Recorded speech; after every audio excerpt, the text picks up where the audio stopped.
Hello, beautiful vegans. Welcome to Empowered Vegan Show, the show that inspires and empowers vegans to live their best lives, hosted by me, vegan empowerment coach, Mariquita Solis. Each week, I feature leading experts in the vegan and plant-based world, sharing inspirational stories, practical tips, and empowering conversations.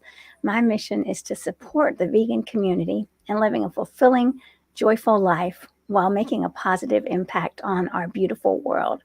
As a transformational coach, I also offer coaching programs to help vegans navigate challenges and create a life that aligns with their values. So today I'm very honored to have Shabari from World Vegan Market here today. And she's going to be telling us her journey of many years of veganism. Shabari Monica Das, I should have said, but she's a superstar. You probably already know her.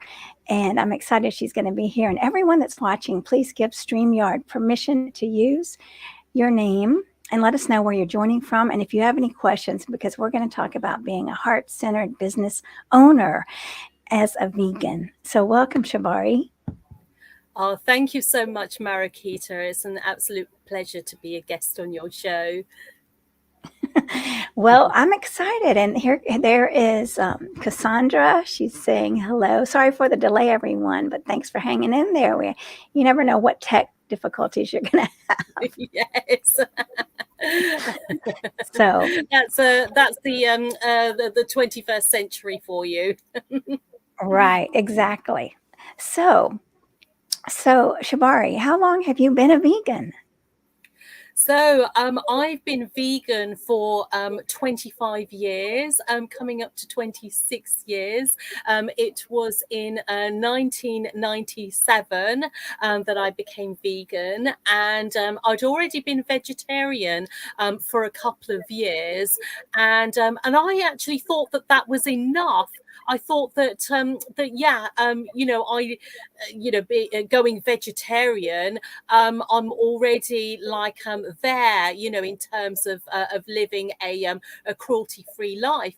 But it was when I actually went along to the Kingston Green Fair, and Animal Aid, who are one of the largest animal rights organisations in the UK, they had a local stall at the Kingston Green Fair, and I actually picked up some literature about the cruelty of the egg industry and the cruelty of the dairy industry, and reading that, and I thought, oh my goodness, I didn't know this. I didn't know any of this, and it really opened up my eyes. And shortly afterwards, I became vegan. So yes, that was nearly 26 years ago. That's amazing, and that's wonderful because I know a lot of people are turning vegan now. So you've seen the changes, yeah. And what would you say are some of the greatest changes you've seen? Because another thing is a lot of people say that there's not enough change, but you've seen them. So tell us your perspective on this. Absolutely. So there has been a huge change in terms of when I was vegan then to now. I think the main thing is that there's so many vegan options that are out there. I remember having to go out of my way to health food stores to get soya milk and to get like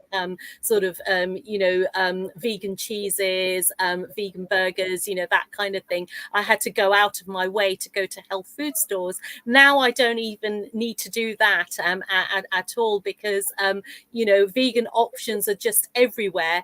And I remember at the time when I first became vegan, that if you went to a restaurant, a mixed restaurant, or to a pub, you could only order a salad, which was vegan, and then with the chips, you could have chips, but you'd need to ask whether it was fried in the same oil as their meat products, or and whether it was cooked in vegetable vegetable oil. But now eateries are so much better. You know, mixed restaurants are so much better now. They usually give a vegan option, and labeling is quite good as well. You know, with eateries these days. You know, it used to be rubbish before, and even, you know, as I mentioned, there would only be like salad that you could eat, and nothing else. So that's like the main kind of change that has happened. Also, there's a lot more small vegan businesses now than there used to be. Before, I don't remember, you know, any kind of like small vegan businesses, and I would actually literally have to write to companies and ask them whether their products were vegan. I mean, some of the you know, sort of like the drugstores or some of the larger companies, I would have to write to them, and I spent a lot of time actually doing that, emailing them, asking them if this is vegan, and you know, it was just it was a whole kind of like rigmarole in having to do all of that, and now it's just so much better. I mean, you know, with veganism, I would say in the last 5 or so years, it's just really exploded here in the UK. You know, so many vegan options everywhere. You've got like a huge flurry of vegan businesses, and yeah, so you know, it's really like taken off. I would say in the last five or so years. Well, that's wonderful to hear. Yeah, and you're being a part of it is exciting, and watching that growth, definitely. And so, did you always know? What did you think? Let's just say, as a little girl, what did you think you were going to be doing when you grew up? Oh, when I was a little girl, I mean, I wasn't vegan at the time. I mean, like I've been vegan for half my life. So yeah, well, you know, looking back when I was a little girl, that was a really long time ago. Yeah, so I guess I. I was, you know, I wanted to be all kinds of things. I wanted to be an actress. I wanted to go into film. I wanted to work for NASA. You know, like that's kind of what I at the time I felt that was what I wanted to be. I went into engineering. So when I was when I was 16, I chose science subjects, and then I studied engineering for well, it was like a A-level equivalent. So I did a BTEC in engineering for 2 years, and then after that, I did my first year of my first degree in engineering with business studies, and then I changed course and I completed my bachelor's degree in business and technology. And then I had a break for a bit, and I did some work. I had quite a varied career, so I must have had something like 30 jobs in my life before I became self-employed. And so I then, like you know, within the 4 years that I took a break to do work, I then, after that, I went back to university to do a master's degree, and that was an MA in international business administration. But doing a master's in business didn't really prepare me for the world of business. It was only when I started my own business that I started actually learning, that I got to learn about the real world of business. So yeah, it's my life now is, I suppose, it's very different to what I imagined that it would be. And you know, I didn't even some years ago, I didn't think that that it would be possible to even run a vegan business, because I thought that that those two were kind of like separate things, that that you can either do vegan activism, you can be a vegan activist, or run a business, but you just couldn't do both. And it's great that that you can actually.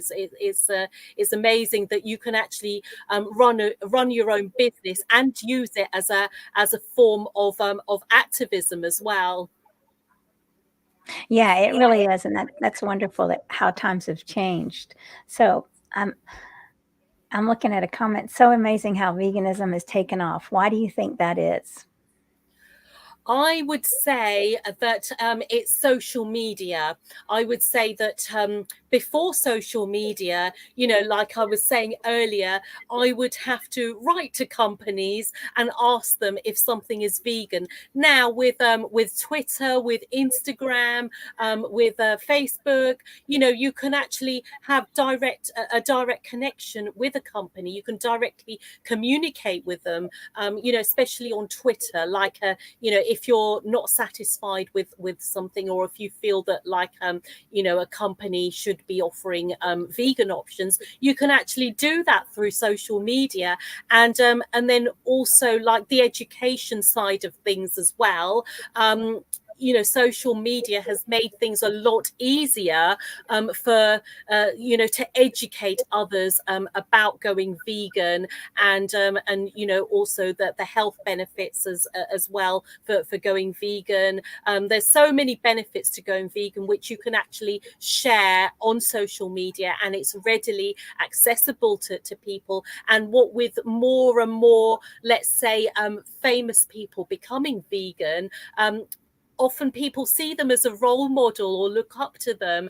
And I think this is the key thing as well. Like when you have your role model, or when you have somebody who is an influencer who you look up to, if they go vegan, then you automatically think, oh wow, my idol has gone vegan, so I want to learn more about veganism.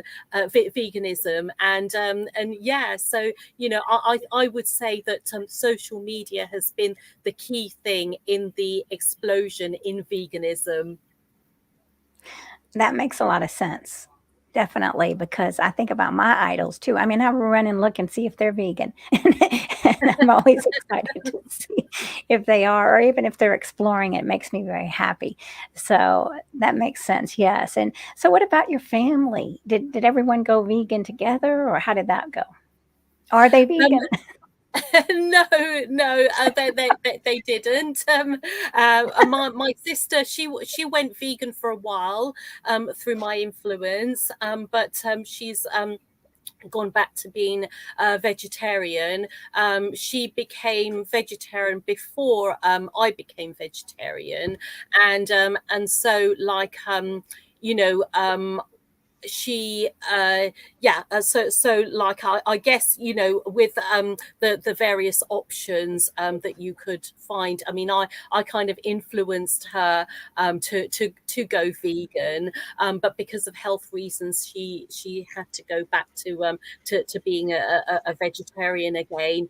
But to be honest, with my family, I mean, like, they love vegan food. I mean, when I first became vegan, my dad was a bit skeptical, and he thought that it was only a what you call it, only a fad, and so he thought that, okay, I'd be vegan for like a couple of years, and then that would be it. And when he saw that it wasn't a fad, that yeah, I'm veganism is a part of it's a huge part of my life. It's it's who I am, and I'm not going to change. He then accepted it, and because it's so much easier to get vegan products these days, whenever we go to visit them, they would always have vegan food there, and we would, you know, on a special occasion like birthdays and that kind of thing, everything would be vegan. And you know, obviously I would help with the catering. And but no, they are, you know, like it took a little while, but they have you know, sort of accepted my veganism. And even though they're not fully vegan themselves, they respect me being vegan, and actually have you know, like a full vegan feast whenever we go around. Well, that's good to hear. Definitely. Where are they? So my parents live in Surrey, which is southwest of London. Okay. And when you go there, there's a lot of vegan food in that area too. Yes, and more than there used to be. Yeah, definitely more than there used to be. I mean, the health food store that I used to go 25, 26 years ago, that's still running. Yeah, so yeah. That's funny. Well, good, good, good. Yes, and I'm looking at another comment here.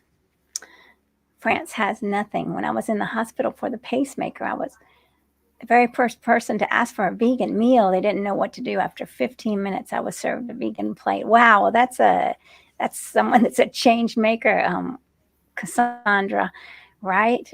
You're moving forward. I love that. I would love to be the very first person, right? Wow. But that's incredible, isn't it? It's incredible that here we are we're talking about hospitals. Yes, yeah. Well, I mean, like, it's a lot better these days now.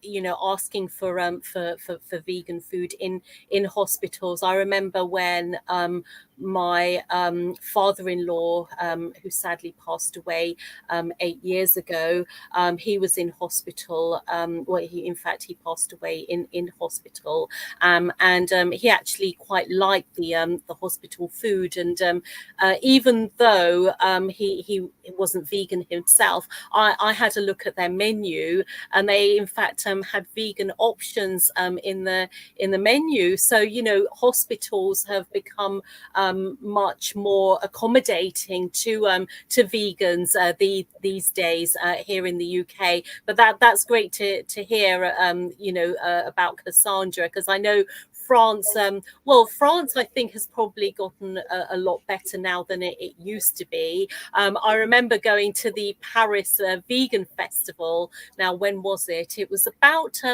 10 years ago. But because we went along to a vegan festival, obviously everything there was vegan. But I think even 10 years ago, Paris wasn't that great when it came to sort of catering for vegans. And I remember actually, like, because I used to be board member of the European Vegetarian Union, and I was a board member there for 8 years.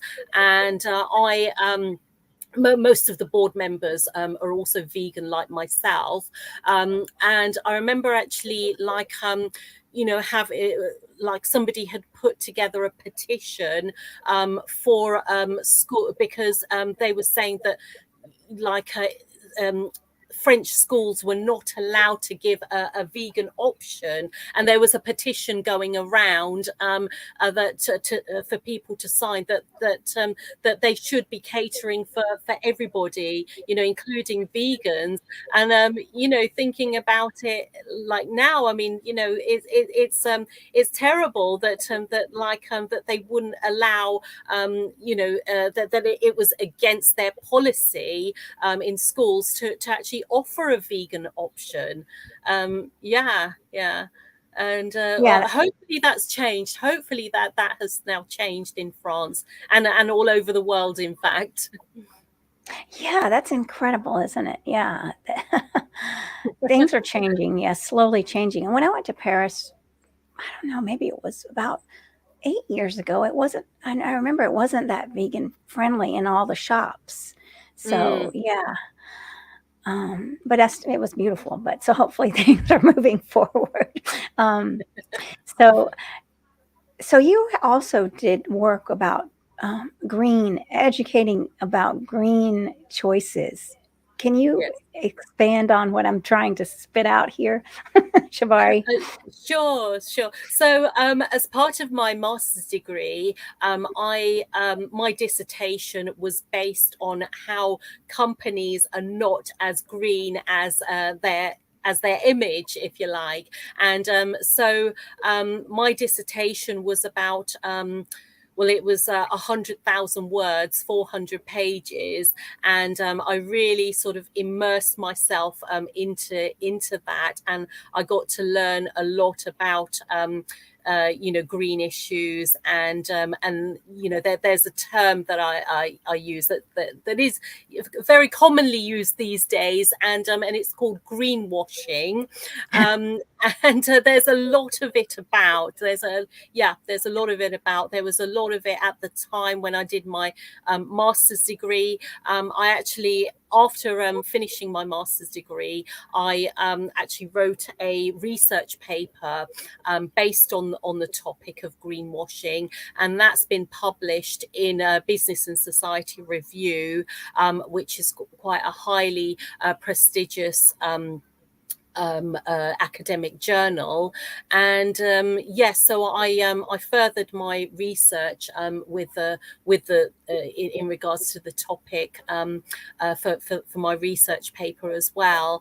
And I did a number of case studies where I actually delve deeper into their their activities, and so that was how I was able, and I even for my primary research I interviewed a number of organizations as well, and so by doing that comparing what their activities were to their environmental policy, their environmental report, there was a big difference between the two. And so I'm actually going to be launching an organization called it's a consultancy called EthiGreen, and I'll be helping people with their green lifestyle, what they can do about their sort of like daily lifestyle, on how to become greener, not using so much chemicals in their life as well. So I am available if anybody wants to have a consultation in regards to that. I'm also available to give talks to a variety of audiences on chemical-free living, on green living as well. I have some events that are coming up later this year on the topic, and I'll also be having a range of green products as well. So a range of eco-vegan products. So yes, so to the viewers at home, do watch out for that. Yeah, definitely. You've done so much. I'm very impressed by your work. Let Thank me you. ask you this. So if we get fruits, let's say we get apples and oranges, or we want to use an orange peel. Is there anything to do if we can't afford organic? Is there anything we can put on it? Do those scrubs really work to get rid of pesticides that we can buy? I know there's something that I buy at the grocery store that says, you soak it and wash it, and then I don't know if it works. What's your opinion Well, on that? I actually read that we wash our fruits and vegetables in the wrong way, and what I read was that the way that we should be washing our fruits and vegetables is actually soaking it in bicarbonate of soda, and then washing it off, and that's where you can whatever residues are on there will be gotten rid of. All organicism is better.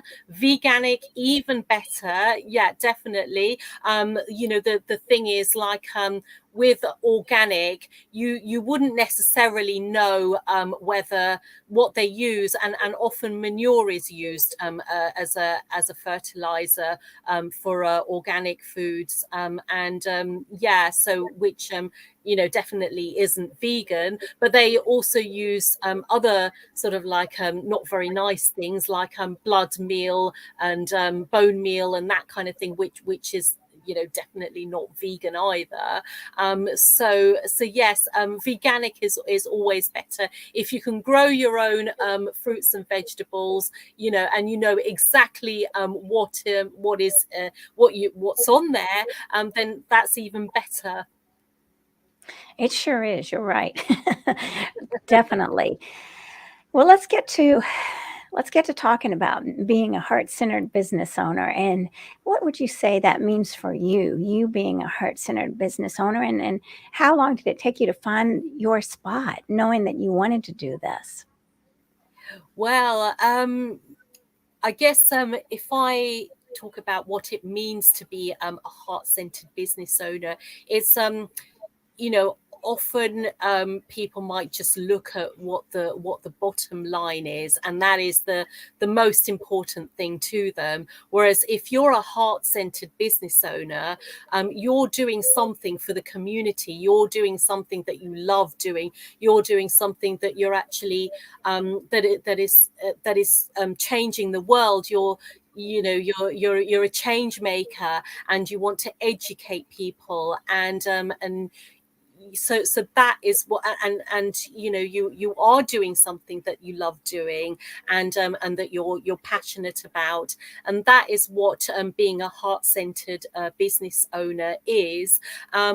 Yeah, so I mean, I mentioned earlier that I must have had 30 different jobs in my lifetime, and none of them really I fitted into, because they were not there was no purpose, other than going there, working, and then coming home, and then like that would be it. Whereas like with what I'm doing, I run a number of different vegan businesses, and veganism is at the heart of all of them, and knowing that I'm educating others. It's not just as I mentioned about the bottom line. It's about educating others. It's about showing them that there is you can live a lifestyle that is cruelty free, that where you don't need to exploit or use animals, and that's why I'm doing what I'm doing. And I first started my vegan skincare business, I would say, yes, 9 years ago. And in fact, I received an email about the opportunity to join a company where I would be as an independent distributor. And there were well, one word stuck in mind. Actually, there were three words, but the one word that actually got me was vegan products. And I thought, wow, this is amazing. And it's all natural skincare as well, and it fitted in with my ethos, in fact, and that's why without hesitation I signed up the following day. I still run my vegan skincare business, but I just do that part-time. My main business is my World Vegan Market, which I launched in November 2020. So that was during the second lockdown, and I was already running my London Vegan Business Network, which is a network of 1,200 vegan businesses, startups, professionals, those who are looking for a vegan job. So it's a support network. But it was actually a friend who influenced me to start up my to start up a vegan market online. online. She had already done that with a Diwali market.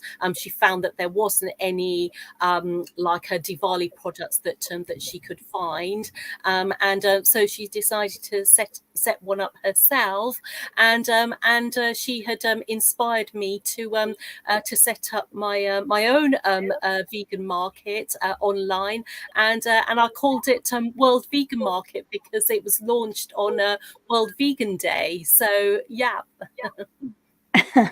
That's wonderful. So, how many did you say you have? How many businesses in World Vegan Market? No, so on my London Vegan Business Network, I have 1,200 members who are either vegan business owners or startups or artisans or professionals, those who are looking for a vegan job. So so that's for the London Vegan Business Network. Okay, right. And that's not online. That's in person, No, right? no, no. That well, it used to be in person pre-pandemic days. It used to be in person, and then what I used to do was I used to organise monthly meetings at a vegan vegetarian cafe with vegan options, or a restaurant in London. And the way that that it would work would be that each of us would have a minute to talk about what we do, and then there would be a theme. So there might be a speaker, who would talk about a particular subject, but the main thing was to network with other people. And I've had people who are cake makers who brought along cakes for everyone, and yeah, so that was great. And but I stopped doing that during the pandemic, and I did purely online networking. So with the London Vegan Business Network, I am looking to expand that, and hopefully in the not too distant future, I'm going to be putting together workshops for business owners. So that'll be later on. But yes, so what is happening now is that with the London Vegan Business Network, it's like the Facebook group where there's 1,200 businesses on there. What I do is actually put together like a daily theme of discussion, and we talk about that particular theme. So it could be something that's perhaps relevant in the papers. It could be something that is relevant for vegans. It could be something that is relevant for business owners in general. So that's how it's running at the moment with the World Vegan Market. That is that is a purely online market, and which reach it well, the reach is worldwide.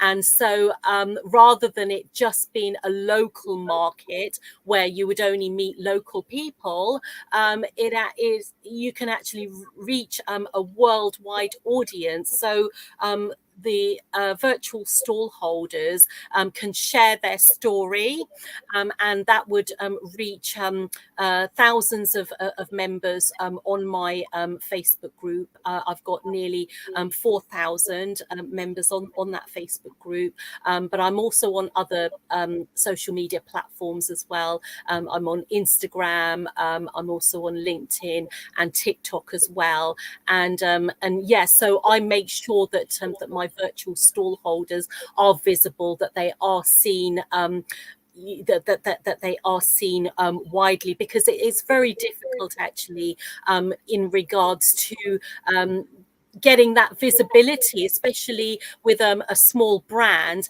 because often, you know, with these larger brands, you know, they've got money to throw into TV adverts and that kind of thing, whereas with smaller brands, you know, they don't have that budget. So I make it affordable for them, so that they can get their brand story out there. People love to hear about small business owners and their stories. And, you know, that is also what being a heart-centered business owner is. You know, you have that story, you have that passion, and you want to share that passion out there to the world. And yeah, there are so many heart-centered business owners out there, you know, in particular vegan business owners. And yeah, I have a platform where they can share their story to the right audience.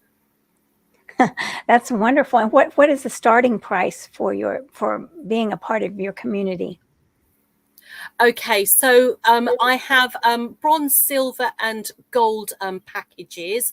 So it depends on the package. So with a bronze, so for this particular month, or rather not this month, but for this particular market, which is a 3-month market called the World Vegan Summer Market, which is happening right now up until the end of August. So for the starting package, it's just for the bronze package, it's just £60 a month. And, you know, they get a lot out of that. You know, basically what I'm doing is the work of a digital marketer at a fraction of the price. Wow. Okay, that's great. So, we're definitely going to give all the links and everything for this, but I have a couple more comments. Cassandra's saying vegan business is very important, as it is just not just about food. It literally has to be turned upside down to change from animal use into vegan. It's just starting and may last a long time. Yes, amen to that. You're right. It's just starting. And she's also saying Shabari is a great pioneer making a big difference. She is. I Thank know you've you. really done a lot, Shabari. So let Thank me ask you. you this, because this happens to me sometimes. I mean, this happens to me a few times. So I started out as feminine empowerment, joyful relationship coach, or a coach. I wanted to help people. I switched to feminine empowerment, and then I Mm. realized vegans were struggling. So Mm. as a vegan empowerment coach, and then people, so I would say, you know, I see people struggling. I would say, I'm a vegan empowerment coach. Would you like to know? And they would attack me because they think I'm taking advantage of them. But really, I love vegans. And so I have to make money for myself. Right. And Mm. so I chose to go into that just like a dentist would. But like if someone said, oh, my tooth hurts, I would say, well, I'm a dentist. So, but Mm. what's the difference here? And what would your comments be there? Because I feel from my heart that, I mean, I wish I could give everything for free, but I have to charge. So what would you say to that? Well, this is the thing. A lot of vegans feel that because you run a vegan business or you provide a service, then you shouldn't be charging for that. I mean, I've got that myself. And the thing is, at the end of the day, we're providing a service. We're giving our time. We're giving our skills. We're giving our knowledge. You know, everything is okay. You know, like people wouldn't dream of going to a dentist and having their teeth taken out and then saying to the dentist, oh, well, you know, you love what you do, don't you? Why don't you do it for free? So people wouldn't dream of actually doing that. And yet people like us, you know, we have people say to us, oh, you know, you love what you're doing. It's for a cause. It's for the animals. Why don't you do it for free? So, but then what do we live on? You know, like, and of course, you know, it's not just about that. I mean, like, you know, we have our time is of value as well. You know, like our skills, our knowledge, everything else, but also our time is of value. And you know, if we don't put a value on our time, then yes, you know, and it's of course there are things that you can do. You can do charity work, but also, you know, we have to make a living as well. And if we can combine it, I know it's a very, very difficult thing to do, combining your vegan activism with the job that you do, or with the business that you do. You know, we should be able to make money. Yeah. Yeah, you're right. And I understand that it's hard for a lot of vegans. I mean, a lot of vegans that are donating money, right? So they don't have that money. But that's one reason I have different offers in my coaching programs, right? And you're trying to help them too. So, I mean, we're all doing our best. We, of course, I wish I could give everything for free if I just had unlimited supplies, but I don't, right? And you're right. And what Cassandra's saying here is there are people who don't appreciate, you know, when it's free. Precious things need a price. And that's so true. Mm. Precious things need a price. And I think about all the hours that I spent hating myself, right? And having to get back to where I was, build myself up. But then after I finally built myself up so I could kind of see a light, then I went in and studied coaching. And then I did this and this and this, you know. So it was many, many hours of my time doing this. Yeah. So it's not, it might come very quickly to me, but it was a long road getting there. That's for sure. Yeah, absolutely. And you know, like I and like yourself, you've done a lot of training. You know, you spent money with your training and your education. I myself have as well, you know, going through university, doing my masters, and you know, it's a lot of blood, sweat, and tears. Getting my master's degree, and so, you know, I feel that, like, with my knowledge, skills, and experience, and talents, and everything else, you know, I deserve remuneration. You deserve remuneration. We all deserve remuneration. Yeah. Right. Yeah. I completely forgot about my bachelor's too, right? There's another thing. Yes. But yeah, that master's, that took a lot. Yeah, that's a lot of hours, a lot of dedication, and writing the papers and everything. Definitely. Yeah. So what would you say if someone's watching and they don't know where they should go? They want a big vegan business, but they're not sure of what it might be. Sorry, they're not sure that they have a vegan business, but they're not sure. Oh, they want to start one, or they want to be in this field, but they don't know where. What would you suggest to them? Yes, so I would say, if you have an idea, and even if you don't have any idea, but you really want to start a vegan business, I would say do your research. I think this is really, really key, actually. You know, put together a plan, do your research, find out if there's like a demand for your product. It has to be at least a minimum viable product, or a minimum viable service, and just test it. Just you know, maybe talk to as many people as you can, not your mum or your sister, or, you know, whoever's close to you, because, like, you know, they're obviously going to be biased, but people who you trust, who can give you some advice. And also, I think the key is, as well, is to perhaps find a mentor, and, you know, who's just going to give you that kick up the bum, you know, when you're kind of like, you know, not wanting to kind of like do things, or you're feeling a bit demotivated.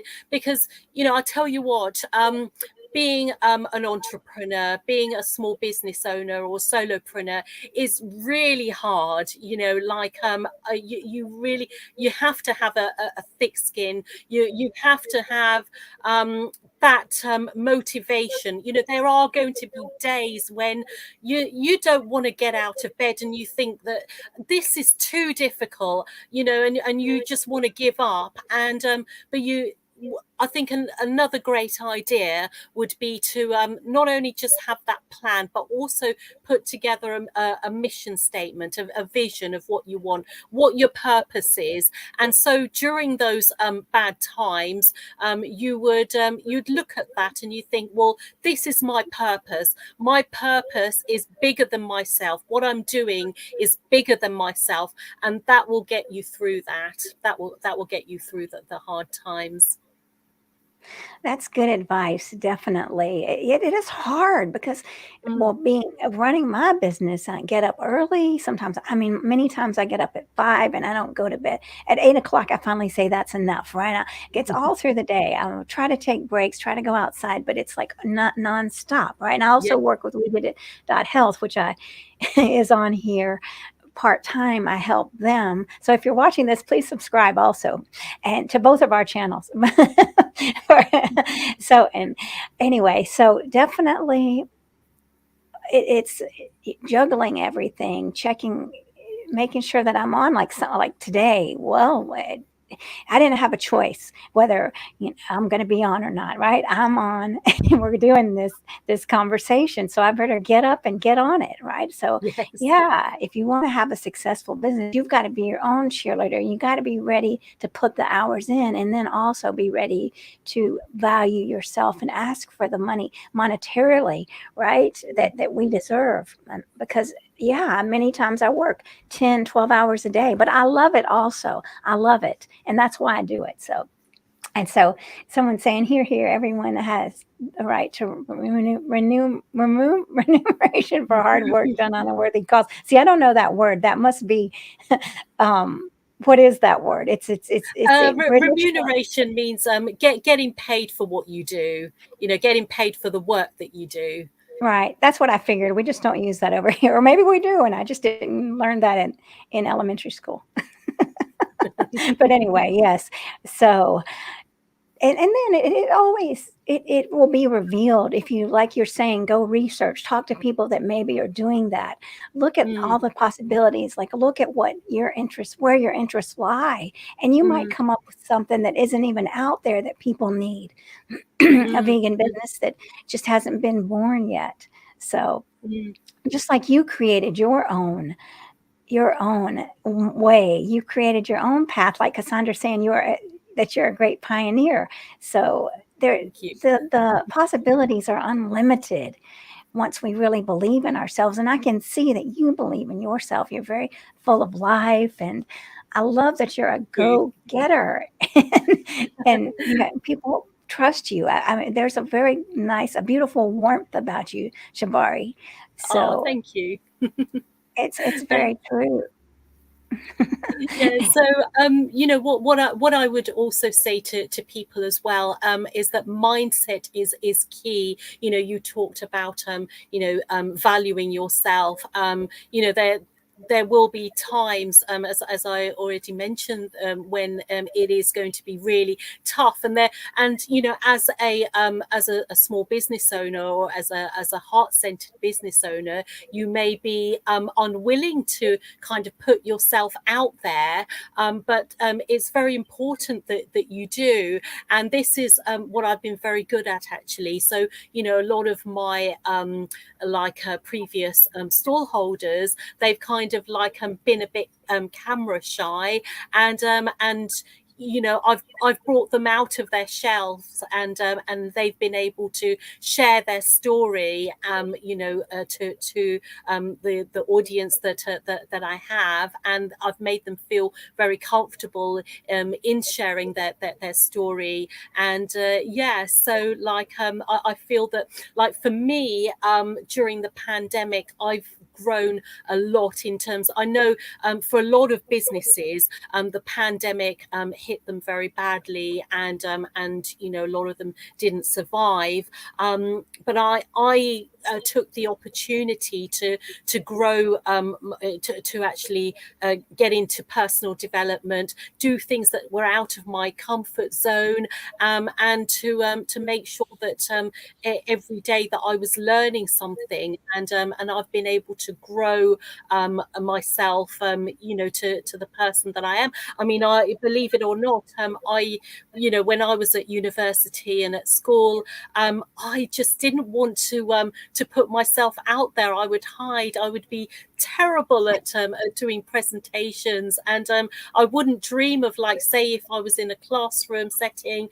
even putting up my hand to even ask a question. But I've gotten over that, and I feel that you know, I've learned how to become a good networker, and I network pretty much every day. And as a small business owner, or anyone out there who wants to start a vegan business, I think is networking is very, very important. You know, putting yourself out there, and attending as many networking events as you can. You know, even on Zoom, you know, because that's all I ever did over lockdown, is just network on Zoom. And most of my networking I do on Zoom as well. But I think that is a very important thing for anyone who's starting out, and for those who are established businesses as well. I think that that networking is very key. It is key to your success. You're so right. It's how so many things have happened in my life. The more people you know, the more connections you know, and the more you give, the more that's returned to you. Because a lot of times, see, I used to be like you. I didn't want to be on camera. My face turned red. I didn't dare in class hold my hand up, because I thought, oh my gosh, please don't call on me, because I know my face is going to turn bright red like a beet and I don't know the answer. So I would just be in like fear. But so, like you, when COVID hit, I thought, well, let me do this online thing. And so I had a really great marketer, and she was like, and she was on here actually, Stephanie. She was watching, so she was like, "Come on, we're doing a live stream every week. We're doing a live stream." At that point, it was Joyful Relationship Coaching live stream, and so that was my first. But see, that's what was so beautiful about it. It's so it just was practice, practice, practice for where I am today. And people are like, "Oh yeah, no big deal." It's no big deal, because I suffered through getting on there and like choking up and whatever I did. But no, I love myself for it, and also loving yourself during, and Mm. knowing it's normal, just taking those baby steps. It's so important. Absolutely, you know, loving yourself is you know, like there was a time, and I'm not ashamed to admit it, but there was a time when I was actually full of self-loathing. I wanted to be somebody else, anyone else but me, and it took me a very, very long time to actually finally accept myself, and to say to myself, well, I don't want to be anybody else except for me. I accept myself. I love myself, and yes, I know it's still quite difficult for me to say those words to myself, but yeah, it is very, very important to be able to do that. Even I started doing like mirror work as well, like where I would pick up a mirror and then, you know, say some positive things. You know, even if you're a bit too, oh no, I don't want to say I love myself to the mirror, and I still feel a little bit like that.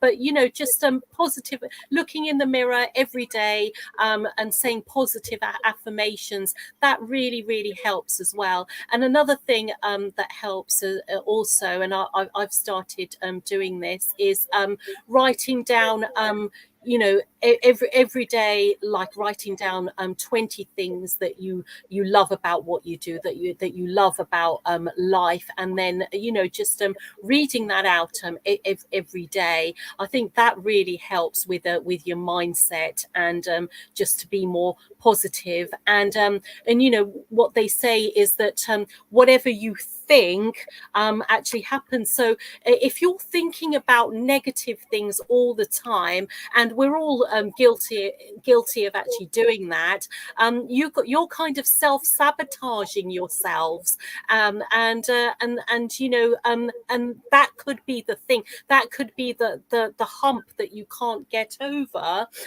So if every day you work on yourself, you do that mirror work, you do that you know, journaling, then you will see a difference in your mindset, and things that perhaps seemed impossible before, or too tough before, will become easier, because you're not allowing that negative chatter in your mind. And as I said, we all have that, but if you can find a way of dealing with it, do what you love doing every day. You know, if you love dancing, you know, spend some time just dancing, you know, while you're doing your chores. You can do some dancing as well, you know, that makes it a bit easier. So every day, I would say, do something that you love doing.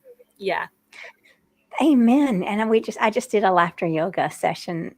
Well, I Oh, facilitated it, wonderful. which was interesting because I really don't know that much about it, but nevertheless, it was good. And we talked about the fact that children laugh about 300 times a day, and adults only 15. So it's so important to smile and laugh, and really to lift yourself up. It's just your body, the chemicals that are released. I mean, it's so healing. We need to laugh, and we need to think about how wonderful we are. And then you're right. It's normal to think those negative thoughts, but to just see them, you don't have to believe them, and then you'll be like Shabari, who's full of life and full of joy. Yeah. So definitely take that advice. I do have my days. I do have my days. I must admit. And what I would say about laughter yoga as well. Actually, I love doing laughter yoga. I've made some great friends through laughter yoga. Is that your brain doesn't know whether it's a real laugh or whether it's a false laugh. But you know, if you just do it, then you know, you still have those like happy hormones released. And yeah, so yeah, I would say to the viewers at home, just go for it. Go, you know, if you've never been to a laughter yoga class before, just go for it. You're right. Your brain doesn't know the difference, and you're going to reap the benefits. So, very true. So, let's see here. Let me show one more comment. So, because I understand exactly, and also showing horrible pictures around is self sabotage. I learned this lesson. Thank you so much for this great live stream. You are my heroes, and you rock. That's so sweet. Well, you're Oh, our hero too. yes. Thank you, That, Cassandra. so, Shabari, so we got it. Just a few more minutes. So, I want you to definitely tell everyone where they can find you and sign up for your events, and remind us again what's coming in the future, and your final thoughts. Thank you, Mariquita. Yes, so if you want to get in touch with me, if you're interested in becoming a virtual stall holder, please email me at info@worldveganmarkets.com. That's info@worldveganmarkets.com.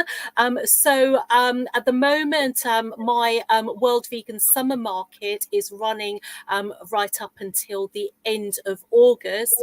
And after that will be a 3-month-long autumn market. And then after that will be the festive market leading up to Christmas. And usually what I do as well is I organize a number of different events depending on the theme. And because this November is going to be my 3rd anniversary, I am thinking of doing something really, really special as an online event, an online festival. So do follow my Facebook page, Facebook group, which anybody can join to see the stalls and activities, and that's at www.facebook.com/groups/World Vegan Market. And all my final thoughts is that yes, just as I was mentioning earlier, if you're thinking, well, I want to set up a vegan business, but I don't quite know where to start. You do your research. Join the London Vegan Business Network as well. That's the group that I run, that has 1,200 members on there. That you can join at www.facebook.com/groups/LVB network. And yeah, so I would say just go for it. Do your research. You know, it's very important to do that. Do your research, do your planning, and then just write down your vision. Write down what is it that you want to achieve. What is your purpose? And then you know, as I mentioned, it's going to be tough. It's tougher than you would ever imagine. But just keep that in mind. Keep that purpose in mind. Think that you're doing something that is bigger than yourself. You're wanting to create something that's bigger than yourself. You're wanting to create a legacy. You know, you want to leave something behind that you know, that will continue for years, that will inspire people. And that's what you're doing. That as a vegan business owner, as a heart-centered business owner, you want to leave a legacy behind. And yeah, so I would say just go for it. Amen to that. Go for it, right? Yes. Oh, Go for it. yes. Well, thank you so much for this. And I want to thank everybody for watching. This has just been very informative. We've got some, you know, another sweet comments, great interview. Thank you, Shabari and Mariquita. So, yes, You. this has been a blessing. So, everyone, just reach out to Shabari definitely and connect with her. And thank you so much again, Shabari. And I'll just say namaste. Namaste, vegan, everybody. Namaste, vegan. Thank you very much, Mariquita. Bye, everyone. Bye.